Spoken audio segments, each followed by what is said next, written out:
Episode शुरू होता है स्पाइक के जेट क्रैश के साथ, जहां अर्थ पर उसकी जहाज क्रैश हो चुकी है। दृश्य बदलता है।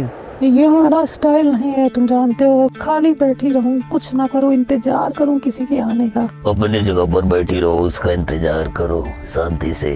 ये भी तो हो सकता है कि मैं गलत जगह पर हूँ। हो सकता है तुम्हारा दिमाग खराब हो गया। हम किसको पीछा कर रहे हैं? ब्रह्मांड के सबसे खतरनाक पायरेट का है, जो चीजों को चुरा कर इधर उधर बेचते हैं। पायरेट? चोरों का एक बहुत बड़ा गिरोह प्लान करके शिप पर अटैक करता है और उन्हें लूट लेता है।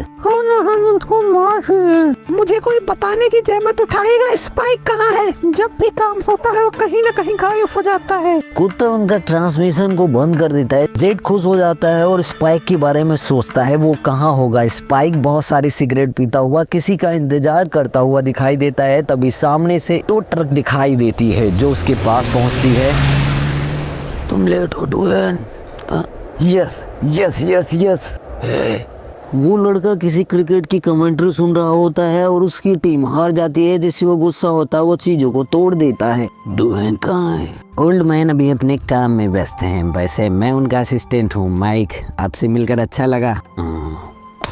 वो लोग वहां से निकलते हैं और गाड़ी पर माइक बहुत ज्यादा ऊटपटांग की बातें करता है जो स्पाइक को बिल्कुल पसंद नहीं आता, लेकिन फिर भी वो बहुत ही बोरिंग होता है स्पाइक के लिए। तभी वो उससे कहता है कि किसी ने तुमसे बताया नहीं कि तुम बहुत कम बोलते हो, जिससे स्पाइक उससे कहता है कि क्या किसी ने तुम्हें नहीं बताया कि तुम बहुत ज्यादा बोलते हो। दृश्य बदलता है। वो लोग वर्कशॉप में पहुंच जाते हैं।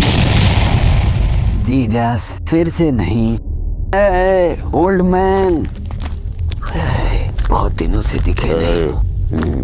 बस चेकलिस्ट कहाँ है? वही है, पायलट सीट के पास में। देखिए अभी ये पुराने तरीके से चीजों को सही करने की कोशिश करता है।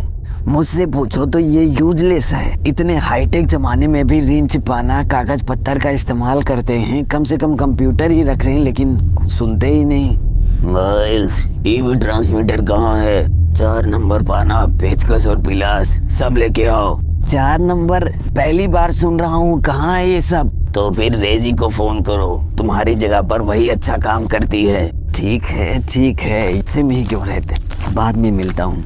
खूसर पुट्ठा। दृश्य बदलता है। हमें फिर से दिखाई देती है और उनका इंतजार पूरा होता है। उनका बाउंटी उनके सामने पहुंच जाता है और वो बहुत जल्दी होने लगता है, जिससे वो उस पर अटैक करने के लिए जाती है। वहाँ 2 आदमी हमें दिखाई देते हैं, उन पायरेट ग्रुप का हिस्सा हैं। वो उसे देखकर डरने का नाटक करते हैं। तभी पीछे से उस पर अटैक करते हैं। जेट उसे बताता है, लेकिन बहुत देर हो जाती है। वो उस पर अटैक कर देता है और वो अटैक एक साइबर अटैक होता है, जिससे उसकी जेट हाईजैक हो जाती है और जेट उसे बचाने के लिए आगे बढ़ता है, लेकिन फेक के जेट से ही बहुत सारी गोलियां चलती हैं, जिसके कारण से जेट की भी जेट डैमेज हो जाती है। लेकिन किसी तरीके से वो खुद को बचाता है और उसे हिट करने की कोशिश करता है, लेकिन वही होता है, उस पर भी जैमर लग जाते हैं और पूरी तरह से सिस्टम हैक हो जाता है। वो वहां से निकल जाते हैं। दृश्य बदलता है। हमें फिर से वर्कशॉप दिखाई देती है, जहाँ स्पाइक वेटिंग रूम में पुरानी तस्वीरों को देख रहा होता है और अपनी पुरानी यादों को भी ताजा कर रहा है। किसी जमाने में वो खूसट बुढ़ा भी एक जबरदस्त पायलट हुआ करता था। तभी कॉफी बन जाती है। वो कॉफी उठाता है। वहीं दूसरी तरफ वो बुढ़ा इंजन को परखने की कोशिश कर रहा है। मॉडल सिस्टम पूरी तरीके से चेक कर रहा है।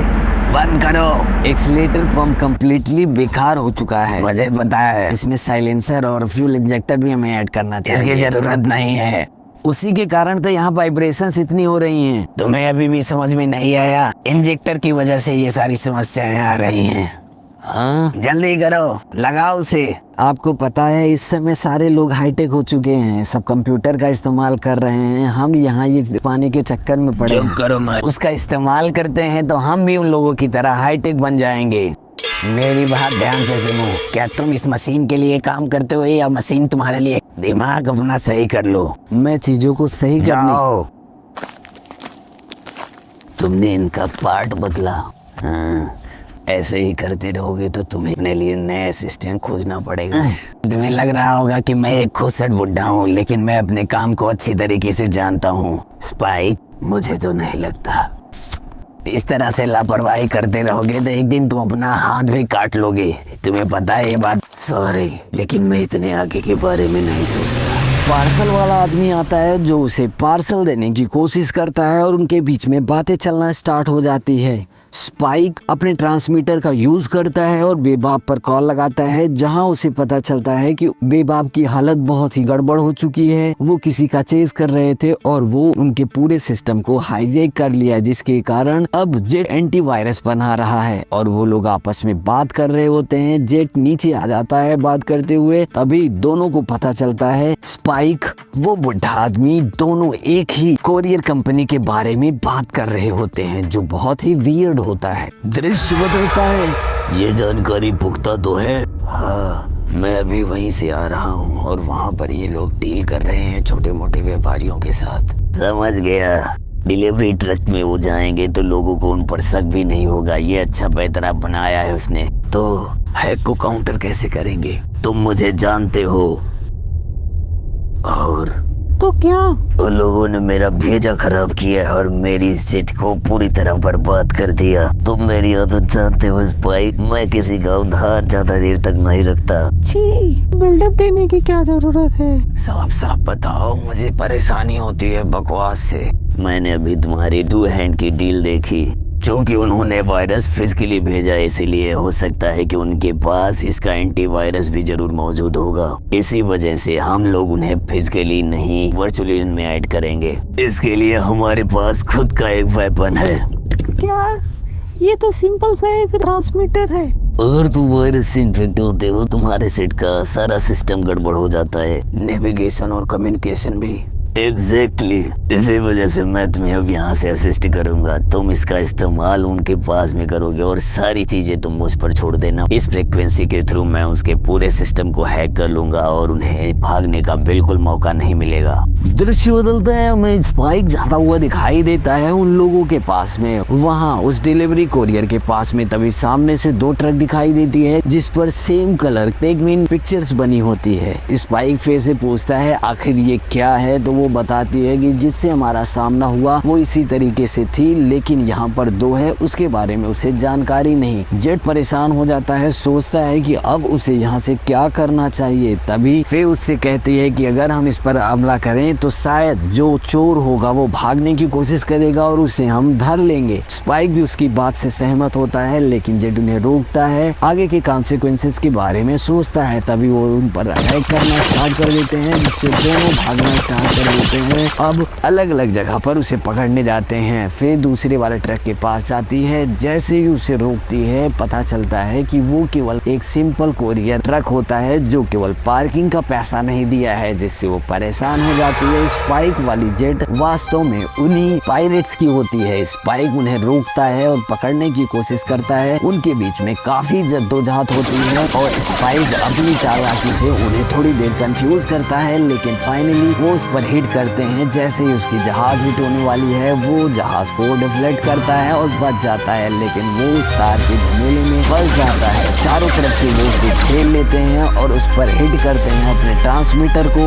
उनके सिस्टम को हैक कर लेते हैं, जिससे वो गिरने लगते हैं। और ये सारी बातें अर्थ पर वो दोनों भी सुन रहे होते हैं, जिससे उन्हें बहुत बुरा लगता है कि शायद हमें उनकी मदद के लिए जाना चाहिए, लेकिन बुढ़ा आदमी उन्हें मना करता है कि नहीं, वो उनका हेडेक है, वो देखेंगे, हमें इनसे दूर रहना है। उन सब के बीच में काफी जद्दोजहद लड़ाइयाँ चलती हैं, लेकिन किसी तरीके से वो खुद को एक्सप्लोड करता है और अपने वायरस को फिर से बेबाब पर लगाना चाहता है। लेकिन तभी स्पाइक अपनी जहाज को बीच में लाता है और सारे वार को वो झेल लेता है, जिससे उसकी जहाज खराब हो जाती है। लोगों के पूछने पर बताता है कि अभी मैं जिंदा हूँ, लेकिन कब तक जानकारी नहीं। स्पेस का फायदा उठाते हुए वो पायरेट वहां से निकल जाते हैं। अब स्पाइक अकेला उस अंतरिक्ष जगह पर पहुंच चुका है जो बहुत ही वियर्ड है और बेबाग को वहां तक पहुंचने में कम से कम 7 घंटे लगने वाले हैं। तभी पता चलता है कि अर्थ की ग्रेविटी उसे बहुत तेजी से खींच रही है और अगर वो इस तरीके से नीचे गिरेगा तो शायद उसका जहाज पूरी तरीके से चल जाएगा, जिससे उसे अपनी स्पीड को मेंटेन बनाए रखने की बात करता है। लेकिन स्पाइक उससे कहता है कि मैंने फ्रिज में एक वाइन रखी है, तुम्हें पता है। उस इसका क्या करना है, शायद मैं नहीं बचने वाला हूँ। जेट के पूछने पर वो बताता है कि मेरा पूरा सिस्टम शट डाउन हो चुका है और फ्यूल भी खत्म हो चुका है, मैं कुछ नहीं कर सकता, मैं नीचे जमीन पर गिर रहा हूँ और शायद मैं नहीं बचूंगा। तभी वहाँ उस बुढ़े आदमी का ट्रांसमीटर सुनाई देता है जो उससे ट्रेड करता है कि वाइन के बदले मैं तुम्हें बचाने वाला हूँ स्पाइक। जिससे वो पहले तो परेशान होता है लेकिन फिर खुश भी होता है। वो अपनी पूरा दिमाग लगाता है, अपने जेट को एक रॉकेट में कन्वर्ट करता है और वहाँ जाने की कोशिश करता है। बुढ़ा आदमी माइक से कहता है कि अगर तुम्हें नहीं आना तो मत आओ, यही समय है, यहाँ से तुम जा सकते हो। लेकिन माइक उसके साथ जाने के लिए तैयार है और वो लोग पूरी स्पीड के साथ में आगे बढ़ते हैं और स्पाइक को अपनी जेट को मेंटेन बनाए रखने की बात करते हैं। स्पाइक भी ऐसा करने की कोशिश करता है लेकिन फाइनली वो सब हार जाता है और उसकी जेट नीचे गिरने वाली है। अब उसे पता है कि वो मरने वाला है। तभी उस बुढ़े की एयरक्राफ्ट दिखाई देता है जहाँ उससे कहता है कि यही तुम्हारा आखिरी चांस है, अगर तुम चाहो तो हमारी शिप पर पहुंच सकते हो। स्पाइक प्रयास करता है और उसकी शिप पर पहुंच जाता है। लोगों को पता चलता है कि आ गया है, अब चीजें आसान है, सारी चीजें समाप्त हो चुकी हैं। लेकिन तभी बुढ़ा बताता है कि हमारे भी एनर्जी यूज होने के कारण इसका टेम्परेचर बहुत हाई हो चुका है और अब ये आउट ऑफ कंट्रोल जा रहा है, तो हम इसे नहीं बचा सकते, केवल ऊपर वाला ही है जो हमें बचा सकता है। दृश्य बदलता है, हमें उस डैशबोर्ड पर स्पाइक और उनकी क्रैश की फोटो दिखाई देती है। इसी के साथ आज का एपिसोड खत्म होता है। मिलते हैं अगले एपिसोड में, तब तक हमारे साथ बने रहिए। Bye bye, see you.